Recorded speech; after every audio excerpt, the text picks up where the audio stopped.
Greetings, fellow Kerbonauts! Nerdy Spaceman here, in for another installment of A Beginner's Guide to Kerbal Space Program.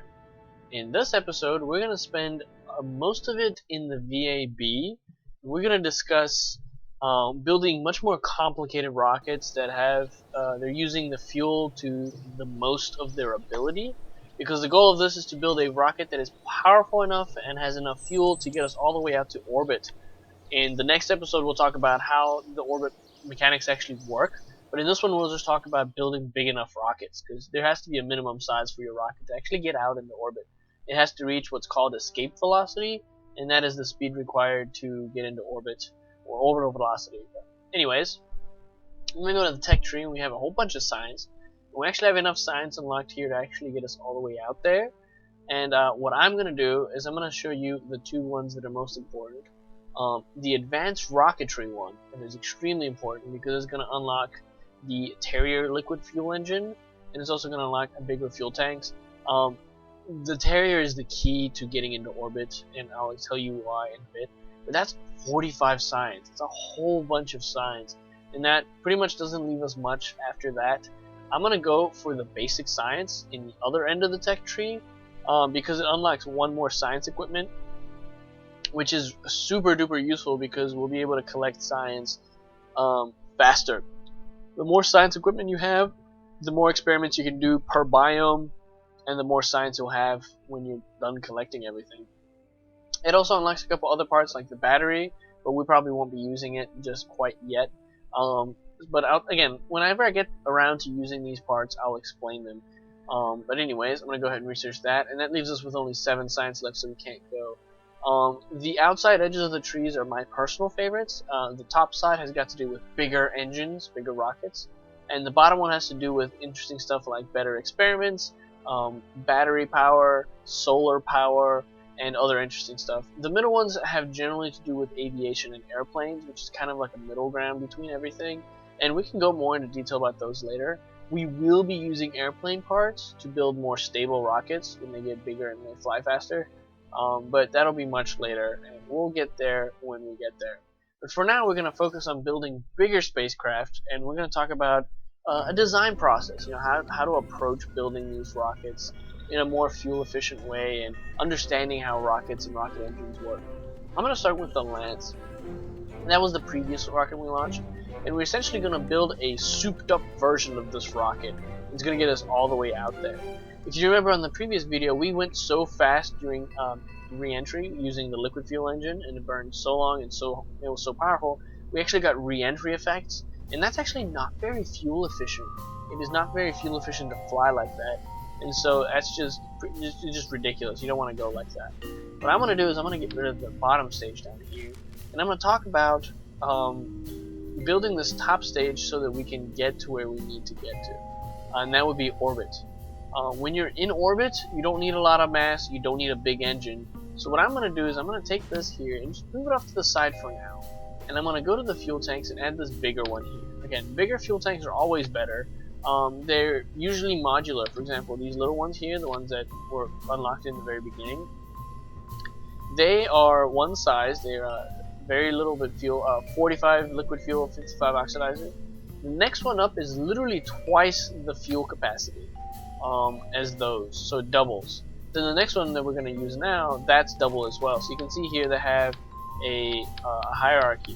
But you got one here, and then you double it to get this one. You double that to get this one, and they're always better to just, instead of building multiple little fuel tanks all chained together, just get one piece. It's much better that way. And this is going to be our upper stage. So what I'm going to do is I'm going to add the Terrier liquid fuel engine on top of this. This is extremely important for the upper stage. Now, what I'm trying to do, the end goal here, is to have this be used in space and in space only. So we're going to have this little engine with this fuel tank that's actually fairly decent, but it's going to be more matched to the right weight. Previously we had exactly the same size engine. I'm going to attach it right here to the side here. We had exactly the same fuel amount. As you can tell, 2 of these make 1 of these. So same amount of fuel, but a lot smaller and weaker engine is going to be a lot better. Now, another good thing about this engine is it's also more fuel efficient. This is calculated when you right click on the engines. It gives you extra data. It gives you ISP. You can see that the engine ISP. It gives you a number that's higher. The higher the number is, the more fuel efficient it is. And it'll tell you how fuel efficient it is in ASL. ASL means the atmosphere pretty much. And a VAC means in vacuum, so in space. And you can tell that the difference in fuel efficiency is just astronomical. You've got, only 85 fuel efficiency compared to 345. So you can tell that this engine is designed to be used in space. And it's super lightweight. It's got a mass of 0.5 tons as opposed to the swivel, which got 1.5. So it's 1/3 the weight of a swivel engine. So it's lighter. It's easier to it's easier to pick up with the other engines, and it also has more fuel efficiency, and that's what we want. It's got a lot less mass, but that's quite alright, or a lot less max thrust, but that's really okay, because before with this engine here and these fuel tanks here, this engine was just overly too powerful. It gave us some like re-entry effects and stuff, and that was just excessive. So this will be an excellent upper stage. This is what we're going to use to push ourselves around once we get into space. But now what I want to use this engine here to push up this whole craft up into space. So what I'm going to do is I'm going to go to structural. I'm going to add a stack decoupler. And give me that little fairing right there, which is perfect. And then I'm going to add fuel tanks down here. And I'm going to add twice what we had before. And I'm going to throw the swivel engine onto that, as well as 4 fins. And then I'm going to get rid of these just because they're going to mess with my weight. I can double check my center of mass, center of thrust, and center of lift, and everything's a-okay. Everything's in line. Center of lift is behind the center of mass, and that's good. Now, when I decouple here, I don't have a center of lift, but that's really quite alright, because I'm only going to be using this upper stage once I'm already out of the atmosphere anyways. And when you're out of the atmosphere, you don't need a center of lift. All you need is a thrust and a mass. I mean, you can't deal without a mass, but all you need is a thrust to push yourself in space. So that's all you'll need. So again, I'm going to add these 2 fins down here, and what I'm going to do now is I'm going to test to make sure that this rocket is actually flyable in the atmosphere, because that's what's going to push me out. My stages are all backwards now, so I need to fix that. And what I'm going to do is, there we go. So I move them around so that my bottom stage here, this is the first engine goes off, and then I decouple and switch this engine on next. And then I decouple independently, and then I switch on my parachutes. So again, it's just like the same rockets as before. Bottom stage, and then middle stage, and then last 2 stages. I'm going to go ahead and call this a Lance Mark II. And I'm going to save it. Now, I don't really care who's in it, because I'm not going to do any science collecting. I'm just doing testing. We're testing this craft to see if it flies properly. And I'm going to launch it.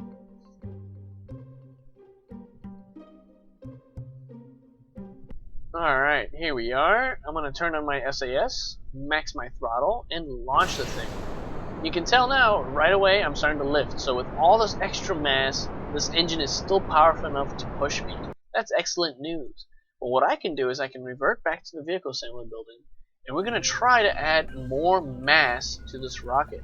We're going to add more fuel. So I'm going to take this bottom section off, Alt-click to get this section in there, so an extra fuel tank, and add this onto it.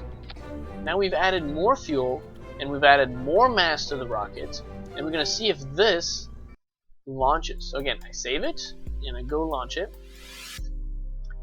and I'm going to go ahead and turn on my SAS, max out my throttle, and then launch again.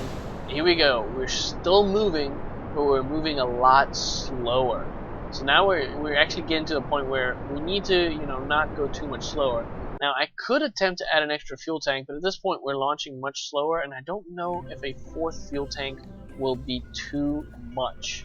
So what I'm going to do is I'm going to go ahead and leave it like this. We do still want to have some kind of acceleration. We don't want to barely be pushing along. So this is going to be good. So look at the size of this rocket. We have the same engine we had before, the swivel engine, with the gimbaling and everything.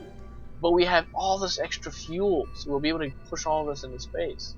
Now this is great because when you go to the engines, you can right click on the swivel, it'll tell you your max thrust is 200 meters per second, or 200, whatever units, whatever that is, 200 pounds, or whatever it's called. They don't actually specify, but that's the units, 200. When you look up at the solid fuel booster, you'll notice that it has a max thrust of 210. So that's great, it's a little bit more than the 200. And what we can do is then go to the structural, add a stack decoupler on the bottom of this engine and turn this into a 3-stage rocket with this booster in the bottom. Now it's clipped off on the bottom here, and that's not ideal, so I can click on my craft up here and drag it up and move it up there, and then I am ready to go. Now one final check, again I gotta make sure center of lift is up here. It's behind the center of mass, so that's good. But unfortunately, what you can do here is when you right click, I'm going to simulate burning fuel. When I burn the fuel, it's going to go up. So technically this rocket is still stable because you can't really tell it's in there. The center of mass is still in front of the center of lift, which is, pretty shocking. So I only need these fins down here. But I want to play it safe. I want to add some extra fins. I'll take the basic fin and I want to add 4 more basic fins down here, and there we go. Now it's safely below, and we have the same design of 2 sets of fins, moving the center of lift way below it. We got ourselves a nice 2-stage rocket. I'm going to combine the decoupler with this engine into there, and now we have ourselves a rocket with everything lined up and perfect to go.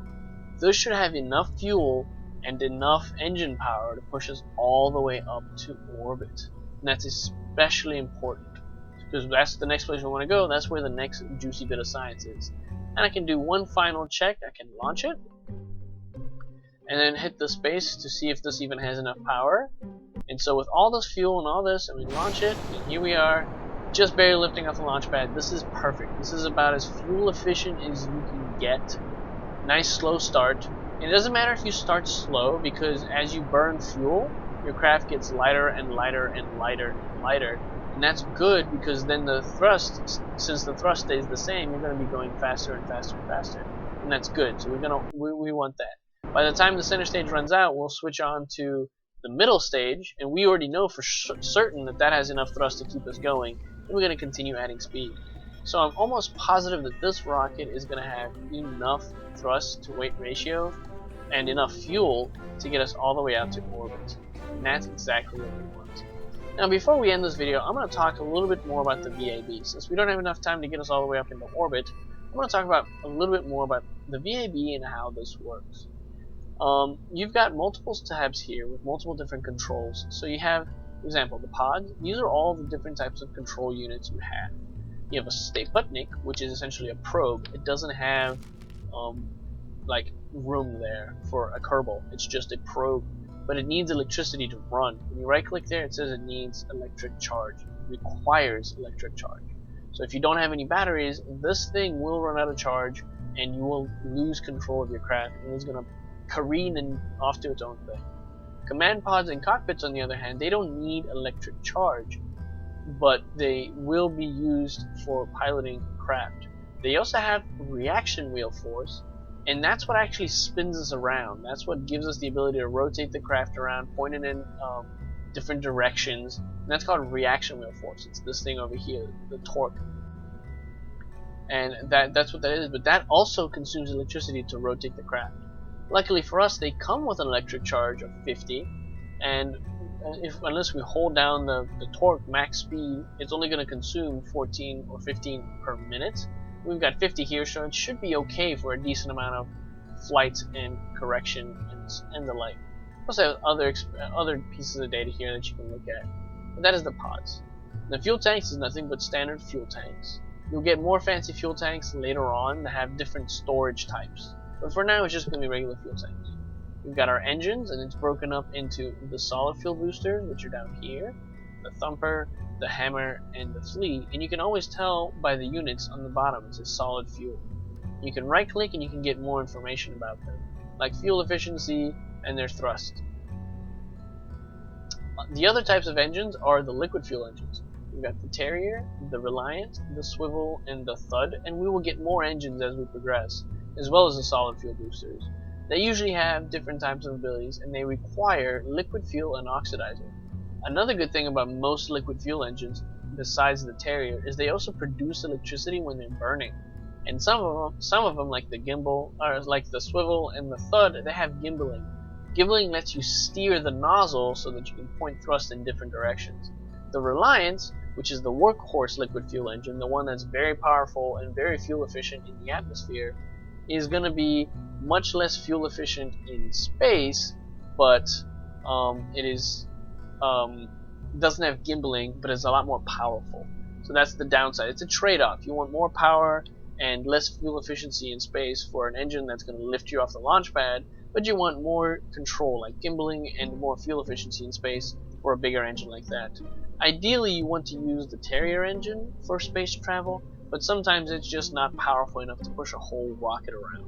Especially if you're trying to go to another planet, you need to bring a whole bunch of fuel, and the Terrier just wouldn't be powerful enough to get you there at a reasonable speed. You've got the Thud liquid fuel engine, but that's mostly used for extreme gimbaling, but it is also attached radially on a rocket. You can see here it's attached on the side of the rocket as opposed to the bottom of it. Command and control would be used much later, and I'll discuss that when we get to it. Structural would be girders and stack decouplers. Girders are just for modular equipment. You can add stuff like little rebarred structural pylons for putting stuff onto it. Aerodynamics has defense and heat shield. Utility has parachutes, heat sinks, the radiators, which are going to be useful later on when I discuss it. Batteries, service bays, parachutes, landing gears, all kinds of useful utility stuff would go in here. And when we get to using them, I'll go into detail about that. And then science finally gives you all of the science equipment, which we actually have one new one. We have a thermometer. And we can go ahead and slap on, let's say, 2 thermometers, so radial symmetry, and we'll add 2 of them, and there we go. We've got 2 thermometers on the side of our craft there. We can collect 2 because we need to catch up. We have a whole bunch of science of all the different biomes, but we don't have the science with those biomes with a thermometer, so we've got to catch up. So I bought 2 extra. I got an extra one so we can collect science faster. And the rest of the experiments, as well as any kind of antenna, the radio antenna, they're used for transmitting, but they're usually a last-ditch attempt, and they give you a lot less science.